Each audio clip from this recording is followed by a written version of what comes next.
Good evening. Welcome to California Today. I'm Ling Zhang. Here's a preview of some of today's stories. New details are out about the Sacramento shooting that killed 6 people over the weekend. Police are now saying that the shooting was likely a result of gang violence. Also in Sacramento, a woman who identified as a trans man for half of her life spoke against the new Senate bill. She warned of the damage the transsexual and ideology inflicted on her body and how easy to get drugs nearly ruined her life. And a transgender woman who was convicted of molesting a 10-year-old girl may be a repeat offender. Recently released court documents show that they may be another much younger victim. New details on the devastating Sacramento shooting that left 6 dead and 12 wounded. City police now say the shooting was likely a result of gang violence. NTD's Chenny Wu brings us the update. Sacramento police say that gang violence was at the center of the mass shooting early Sunday that left 6 people dead and 12 wounded. In the Wednesday release, the police department said that the gunfight involved at least 5 shooters from separate groups, and that number is expected to grow. Only 2 suspects, both brothers wounded by the gunfire, have been arrested in connection with the shooting, and so far only face firearms charges. Authorities say they're still determining who the actual shooters were. Police said that at least 2 gangs were involved. They declined to provide more details or name the gangs involved or the affiliation of any suspects. However, experts say that if gangs are to blame, it would mark an unusually bloody feud. The Sacramento Police Department encourages any witnesses with information regarding this investigation to contact the dispatch center, and that so far nearly 200 videos, photographs, and other pieces of evidence have been received and are being studied. Chenny Wu, NTD News. A California state senator introduced a bill to support transgender health care through mandated training. But one woman, a detransitioner, warned against the transgender ideology. NTD's Daniel Hall reports. Kat Cattinson is a musician, a California native, and a woman who once identified as a transsexual man. Now 30 years old, she accepts that she is an adult human female and no longer believes in transgender ideology. I'm one of a quickly growing number of detransitioners, individuals for whom transition not only failed to improve, but worsened their situation. Gender dysphoria is a symptom and often temporary. In contrast, transgender body modification is permanent, known to cause negative health effects, and there's currently no proof it improves mental health in the long term. But Cattinson, who is using her stage name to protect herself from previous doxing and death threats, didn't know about the consequences of transitioning in her youth. She grew up uncomfortable in her body and was often teased for either her weight or physical development. She began to identify as a transsexual when she was 13 and began taking hormones to transition several years later. I received a prescription for testosterone from the Planned Parenthood here in Sacramento after only a 30-minute phone call with the doctor. No blood work nor therapy was required. My other serious psychological issues, as well as my hesitation due to being unsure of the effects testosterone would have on my singing voice, were of no concern to the doctor. Cattinson says a second Planned Parenthood doctor prescribed her a double mastectomy after a similar call. Her comments came on Wednesday in a hearing at California's Capitol for Senate Bill 923. Senator Scott Wiener authored the gender-affirming care bill. Currently, there is no national guidance on trans-inclusive care, and Senate Bill 923 would serve as a first-in-the-nation model to ensure that TGI patients have quality and compassionate health care from providers. The bill will require medical staff and contractors to undergo training about trans-inclusive health care. But Cattinson warned the ease of obtaining these services nearly ruined not just her career, but also her life. After 4 months of injecting testosterone, I suffered health side effects, including heart palpitations, stabbing pain in my right side, nausea, vomiting, and edema. I acquired a vocal disability that made it painful to speak or sing. She recounted that trans activists told her that the only way to prevent committing suicide was to transition to being male. Cattinson added that transitioning did not help her mental health issues and did not alleviate suicidal thoughts. This is the informed consent model, this is what trans activists are pushing for. This is what they want everywhere.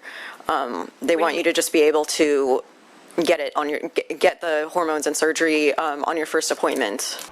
Cattinson said both trans activists and government services support transitioning, but do not support detransitioning. SB 923 passed the committee in an 8-2 party line vote. Daniel Hall, NTD News, California. New details came about repeat offenses of a transgender child molester who received a life sentencing in Los Angeles. District Attorney George Gascon's office worked to give the offender life sentencing. An exclusive Fox News digital report showed that a transgender child molester who received a light punishment under Los Angeles District Attorney George Gascon is a repeat offender. 26-year-old Hannah Tubbs, formerly known as James, was convicted of molesting a 10-year-old girl in 2014, and as a result was sentenced to serve time in a female juvenile hall. New court documents allege that in August 2013, Tubbs also molested a 4-year-old girl in a library. The alleged attack happened in a Bakersfield library just aisles away from the girl's mother. She said that Tubbs exposed himself to her and touched her. According to court documents, she was crying hysterically after the attack. Both the girl and her mother identified Tubbs to responding officers. Tubbs began identifying as female after an arrest last year. Tubbs previously took a plea deal in connection to the 2014 case after Gascon's office declined to transit it to an adult court. His office's action led to outrage over the sentencing. Fox reported that Tubbs bragged about light sentencing in a phone call. Tubbs told a family member, "So now they're going to put me with other trannies that have seen their cases like mine, and when you come to court, make sure to address me as her." A DA representative read the previous 10-year-old victim's impact statement during Tubbs' hearing, saying that thinking back to that day when she was attacked made her sick. She says she went through therapy and that the attack destroyed her trust in unfamiliar men. Gascon's office said that they need to learn from their cases and community feedback. Police arrested 3 women in connection with a high-end mall robbery in the Bay Area. The mall was also robbed last year. Police arrested 3 female suspects on Tuesday night. They are facing robbery and weapons charges after they allegedly struck and pepper sprayed an officer at Stanford Shopping Center in Palo Alto. 21-year-old Selena Quiroz, 22-year-old Alexis Quiroz, and 22-year-old Leah Perez, all of Sacramento, are booked at the Santa Clara County Main Jail. According to the press release, a Macy's loss prevention officer had attempted to stop 3 women after he saw them exiting the store with clothing that they had not paid for. When the officer went outside the store and asked them to return the merchandise, they refused. One of the suspects attempted to pepper spray him. The other 2 suspects punched the victim in the face and head. Afterwards, they fled in a nearby vehicle. The officer contacted the police. The victim said his head hurt but declined medical attention. Responding officers located the suspect vehicle leaving and were able to detain them. In addition to the 3 suspects, the vehicle contained 3 juvenile passengers, ranging in age from 7 months to 17 years. The 3 juveniles were released to a family member. Last June, shoplifters made off with $100,000 in handbags from a Louis Vuitton store. Since then, the shopping center has stepped up the security with more on-site patrols. We're going to take a short break, but here's a look at what we got for you when we come back. A school board in Southern California voted to ban critical race theory from its classrooms. Supporters of the ban said it would ban how sensitive racial topics were taught and not what topics were taught. Speaking of LA, the city is banning single-use utensils and flatware. The ban will sequentially come into effect for certain vendors in the coming years. We'll give you the list of who has to start using recyclable utensils. And finally, there is an unofficial baby boom in Southern California, at least for one fire department. We'll look at how many brand new fathers are on the team in just 1 year's time. That and more on California Today.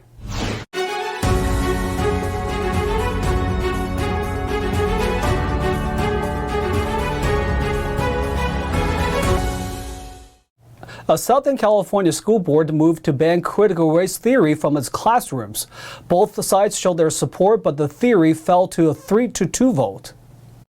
Critical race theory, or CRT, is now banned at the Placentia-Yorba Unified School District following a school board vote on April 5th. The board has spent months discussing CRT, a theory which divides society into oppressors and oppressed based on race. Hundreds of people showed up to the board meeting to hear the final decision. About 50 public speakers gave their opinions. Some public commenters argued that banning CRT prevents teachers from teaching about topics of history, such as slavery or school segregation. However, Vice President Marilyn Anderson refuted these accusations. I've reviewed AP classes on literature and U.S. history, and I see no conflict. I've read articles where teachers in states that have CRT laws see no conflict on the way that they teach. We are not banning topics. The resolution plainly states that this is about how, not what. But President Carrie Buck and trustee Corinne Freeman voted against the ban. They said banning CRT was censorship. So our curriculum has never been and isn't CRT. This resolution is politically driven and it serves to ban and censor. Curriculum development belongs in the hands of our educators. Our process of approving curriculum is done, as you've heard tonight, starting with credentialed professional teachers. Buck said she has been keeping track of people who support or oppose the resolution. And I have an ongoing list of people that support it and don't support it. And I've cross-referenced, removed double names, and I have over 700 people now that are opposed to this resolution and 160 that are for it. Blades then contested Buck's list. She cited a study conducted by the Orange County Board of Education. The question, do you believe that critical race theory should be taught in public schools? Yes, 19%. No, 75%. Undecided was 4%. And this is strictly the Placentia-Yorba School District. This is only for our district. These are what our responses were.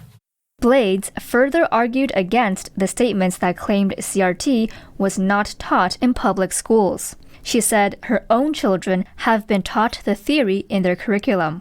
My kids, 3 of my kids have been taught CRT, and that has been in the last 5 years, all 3 of them. In 2017 and 2018, we didn't know what critical race theory was. We just thought they were just teaching communism. Since the discussion began among board members, Blades said she received inquiries from different school boards requesting to receive a copy of the resolution to ban CRT in hopes of proposing it. The board passed the resolution in a 3-2 vote. The ban on CRT went into effect immediately. If a car hits a gas line, the situation, including the potential fire it may cause, needs immediate response. That's what PG&E, along with the local fire department, simulated today in a live drill. NTD's David Lam visits a fire training ground in Northern California to see how it's done. We're at a training site that's been used as an emergency simulation site. Now today, PG&E partnered with the fire department and law enforcement to perform a rescue mission on what happens when a car runs into a gas meter. Utility professionals and first responders went through live training on Thursday, just west of the Dumbarton Bridge in Menlo Park. It's basically a car gets in an accident, hits our gas meter, and then gas starts blowing.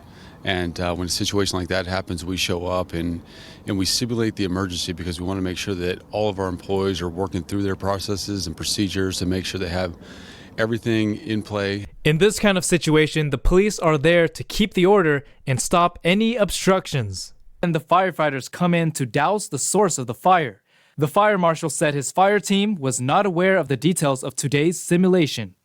Just like in a real-life situation, they don't know what they're going to show up to. So the firefighters here were not informed of what exactly those scenarios would be. So that way they can show up and they have to obtain the information just like in real life and then make decisions on the best way to resolve the situation safely. The PG&E team stands by, waiting for the all clear to come in and repair the gas leak. A PG&E spokesperson said if people are planning to do digging projects, such as for plants or trees, there's a risk of hitting gas lines. Now, in 2021, we had about 1,600 incidents of people hitting gas lines. About 89% of homeowners who hit a gas line did not call 811. So this means that most people aren't calling to get those underground lines marked. This is regarding areas in northern and central California. Tostado says, especially during the springtime, locals should call 811 to get a free inspection on areas to avoid while digging. People don't believe it, but on average, almost every day, we have about 4 incidents where people hit gas lines and cause gas leaks. In some areas, that number is a lot higher. A staff member told NTD that trainings like these will be used for video purposes for staff, but it's not the same as having live hands-on training. David Lamb, NTD News, California. A Southern California Board of Supervisors is planning to ban single-use plastics in the food service industry. The change comes as a part of an effort to be more environmentally friendly and sustainable.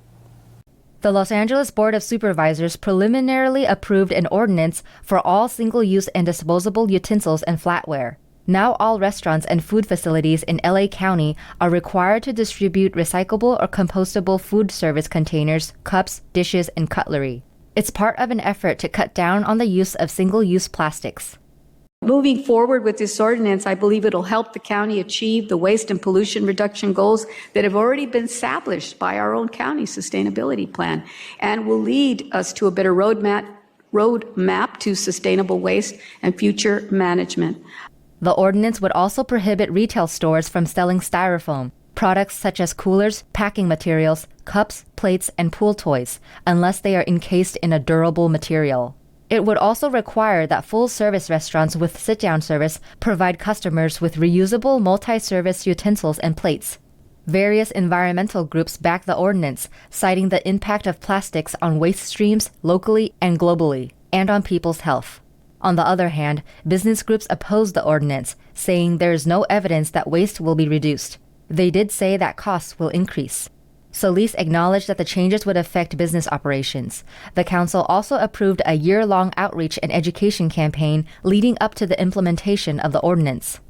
And our departments will also evaluate the creation of a grant program, as was stated earlier, which is very important to help support our businesses with this transition with financial help. The ordinance still must return to the board for a final vote. An exact date for that vote was not immediately set. If the board approves, the ordinance would take effect next May. Food trucks would need to comply by next November. Farmers markets, catering companies, and temporary food facilities would need to comply by May 1st, 2024. Violators would be fined up to $100 per day to a maximum of $1,000 per year. 15 firefighters from the same Southern California district have made headlines for adding daddy duties to their roster. The crew has welcomed the 15 bundles of joy, one baby born to the family of every firefighter, within a span of just 1 year. In early March, Chino Valley Fire District shared pictures from an adorable photo shoot featuring 15 crew members and their babies at the fire station. The post reads, "CVFD is excited to share with you the newest additions to our fire family." At the time the photo was taken, the babies' ages ranged between 3 weeks and 12 months.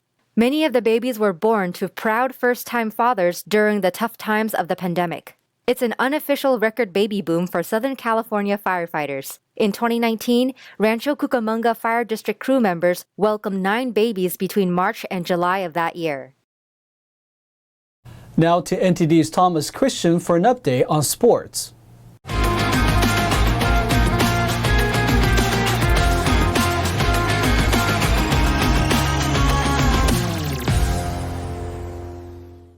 I'm Thomas Christian, giving you the California Sports Roundup. Taking you to the rink first for the latest out of the NHL. Michael Stone made his 500th career game extra memorable by collecting a goal and an assist to pace visiting Calgary to a victory over Anaheim. Elias Lindholm, Tyler Toffoli, and Matthew Chakuk also scored for the first-place Flames, who are 6 points ahead of second-place Edmonton Oilers in the Pacific Division. Trevor Zegras and Adam Unrick replied for the Ducks, who have just one win in their past 14 games. Anthony Stolarz stopped 24 shots. Flames 4, Ducks 2. And we know California fans will be happy to see that the Canucks gave Vegas a whole lot of trouble last night. Elias Peterson had 2 goals and 2 assists, while Thatcher Demko made 33 saves as Vancouver kept its slim playoff hopes alive with a victory over Vegas in Las Vegas. It was the 4th 4-point game of Peterson's career. Bo Horvat, Tanner Pearson, and Brad Richardson also scored goals for Vancouver, which snapped a 3-game losing streak. JT Miller and Oliver Ekman-Larsson each added 2 assists for the Canucks, who closed within 7 points of the idle Dallas Stars for the final wildcard spot in the Western Conference with just 11 games remaining. Jack Eichel scored for Vegas, which had a 5-game winning streak snapped, while also taking first regular season loss to the Canucks in team history. Robin Lehner finished with 26 saves. Canucks 5, Golden Knights 1. Last year, LeBron James mocked the play-in tournament, saying it was unfair to the teams in the 7th and 8th seeds for having to risk missing the playoffs just to give other teams a shot at the postseason. In 2022, his Lakers have been eliminated from even making the play-in tournament as they lost to the Phoenix Suns with James sitting on the sidelines. This nightmare Lakers season still has 3 games left to play, but after being mathematically eliminated, it will be tough to watch this group try to compete. LeBron sat out the game that ended his squad's postseason hopes because of an ankle injury. Anyone's guess is that it's pretty serious, as the King wouldn't have just sat out with the season on the line for nothing. Instead, the picture fans got was of LeBron smirking on the sideline as his teammates tried for a futile comeback attempt against the Suns team with the best record in the NBA at 63-17. James is currently second in the NBA in scoring, averaging 30.3 points per night. Rumors have swirled about the King vying for the scoring title in order for the season to not be a complete wash, but 76ers center Joel Embiid is ahead of him with an average of 30.4 points per night. James has also missed a lot of games this season. He still has to play 2 of the 3 remaining games on the Lakers' schedule to even become eligible for the scoring title. This ankle injury may prevent him from doing just that and making this season a completely lost one. As always, I'm Thomas Christian, and thanks for tuning in. And that's all for tonight. You can join us again on California Today every weekday at 8:30 p.m. If you have any news tips or ideas for our show, or just want to let us know how we're doing, our email is california.today@ntd.com. I'm Lang Zhang. Have a wonderful evening.